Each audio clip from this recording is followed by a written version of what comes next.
ilmu tingkat tinggi dari seorang penghulu, seorang guru adat.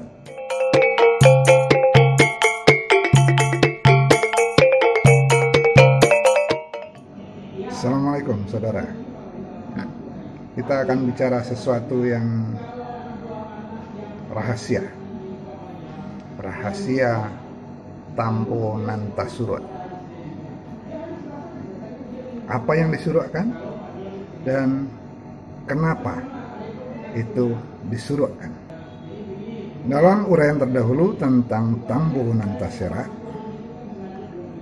saya sudah gambarkan bahwa tambo yang terbanyak itu justru yang taserat di tengah masyarakat, baik di tempat rami ataupun di Nanlangan.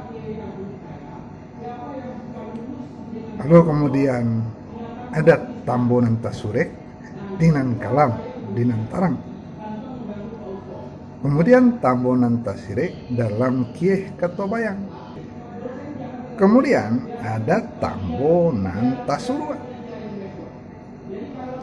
Tambo Nantasurua itu tidak semuanya, hanya beberapa jenis Tambo Nantasurua.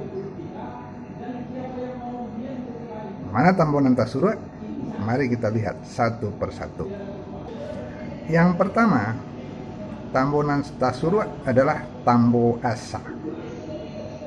Biasanya Tambo Asa Nagari dan Tambo Asa Kaum dalam Nagari. Saudara, ini tambo yang memang tak surut dan disurutkan secara fisik karena ada hal yang dijaga. Apa hal yang dijaga itu? Yang pertama, silsilah urut-urutan kalau di Nagari, suku. Mana yang tua, mana yang dahulu, mana yang datang kemudian, mana yang datang malako, mana yang sebenarnya hanya tamu. Keadaan silsilah suku tersebut tidak mungkin diumbar, apalagi kalau di balai adat. Itu akan mempermalukan pihak-pihak tertentu.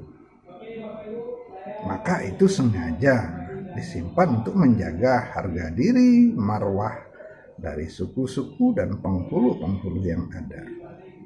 Maka itu memang hanya ada dalam pengetahuan penghulu-penghulu tertentu.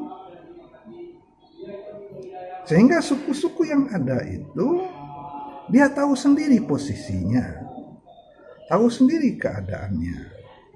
Dia tidak akan menuntut lebih dari posisi yang ada. Sama saja dengan Tambo Asa Kaum. Dalam kaum itu ada Ranji. Ranji mana parui atau kaum atau bahagian dari kaum yang orang asli, katakan begitu. Mana yang datang kemudian, mana yang malako. Kalau dalam istilah adatnya, mana kemanakan bawah dagu, mana kemanakan buah lutut. Itu hanya ada dalam pengetahuan seorang penghulu kaum, tidak untuk diumbar. Dan itu hanya akan diwariskan kepada calon pemimpin kaum agar menjaga marwah dari seluruh kemenakan. Itu yang pertama, saudara. Tambo Asa, baik Tambo Asa Nagari, silsilah suku-suku di Nagari, silsilah kedatangan nenek moyang di Nagari, dan Tambo Asa Kaum yang menjelaskan mana yang kelompok asa, mana yang kelompok kedua, kelompok datang, kelompok tamu, kemanakan di bawah dagu, kemanakan di bawah lutut, nan malako, dan seterusnya. Dan itu memang tidak mungkin dibuka. Itu hanya untuk pengetahuan bagi seorang pemimpin kaum, bagi seorang penghulu nagari.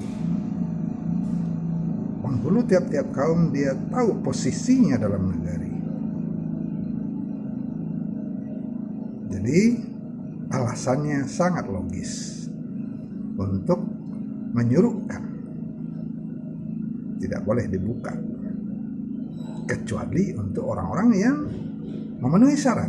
Maka syarat itu nanti ada beberapa rangkaian syarat seorang penghulu yang sampai harus disumpah untuk menerima tuturan atau sure tambo nanta sure, tambo wasa, tambo loyang.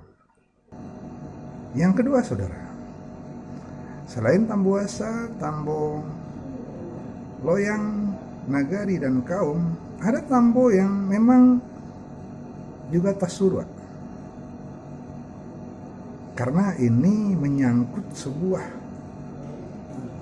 kerangka ilmu kewaskitaan, ilmu tingkat tinggi dari seorang penghulu, seorang guru adat dalam memahami diri, memahami alam, dan memahami masyarakat. Kira-kira begitu. Dan di sana tersimpan ilmu pengetahuan asli seorang penghulu yang tidak bisa diwariskan sembarang orang, apalagi kepada orang di luar Minangkabau. Dan ini yang sering digugat oleh sebagian anak kemenakan, kenapa tidak dibuka saja? Tidak, itu ilmu pertahanan terakhir dari para guru adat, para penghulu. Maka kepada anak kemenakan yang ingin mendapatkan itu, selesaikan dulu pemahaman ilmu adat Anda dari Nantasera, Nantasure sampai memahami seluruh bahasa Nantasire dalam Kieh Katobayang.